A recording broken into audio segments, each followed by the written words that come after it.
Welcome to Inside the Deal. I'm Suzanne Stevens. Joining me today is Gerald Adolph, and Gerald heads up the Mergers and Restructuring Group at Booz & Company.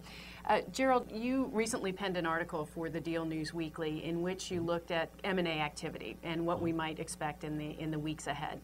And at that point, which was a couple of weeks ago, you said that deal activity had slowed, but it wasn't necessarily out. Is that still the case? Yeah, and that was in response to the financial crisis, in particular, what was going on. So what we had seen is a few things. Of deals that had been announced, we were not seeing a lot of withdrawals as a result of the financial crisis. In terms of new announcements, we had already seen a slowdown even before the crisis came along. Probably in about a quarter leading up, we were about 22 to 23% down by compared to the year earlier.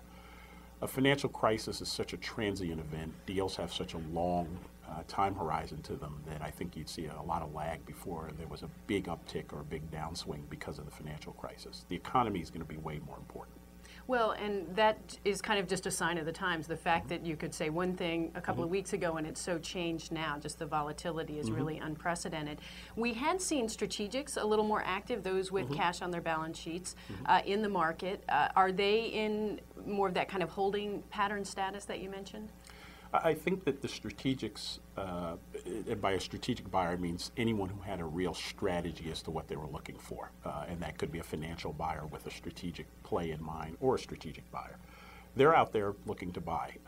The assets that they had in mind have gotten significantly cheaper.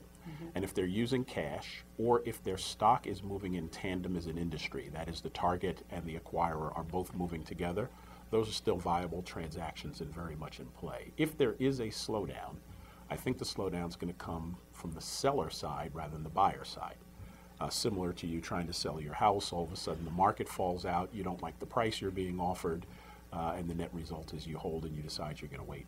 On the buyer side, though, for those corporates, let's talk corporates for now that are in the market, those that do have cash on their balance sheets, how do you price a deal in a market where the price of your target could change dramatically in just really a few days, which is what we're seeing in this uncertain market? Ultimately, for a corporate buyer, the price is going to be pegged to some longer-term cash flow predictions. What you'll do is you'll wrap some sexy financial devices, collars and things around a particular stock price if it's a stock transaction. But the intrinsic value of the company actually doesn't change by 40% in a day. It's actually more tied to the underlying expectations. Now, we are seeing a declining economic outlook, and the deals that are getting canceled because people are looking longer term and saying, this is not going to be worth as much to me as I thought. Speaking of longer term, buyers and sellers have been dealing with the credit crisis for 12 months, 18 months. It's kind of a fact of life right now.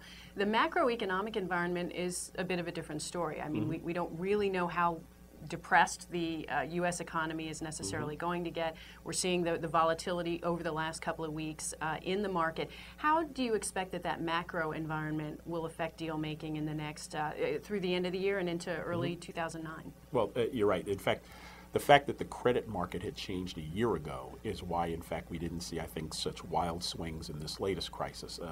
We've already been adjusting to tighter and tighter credit.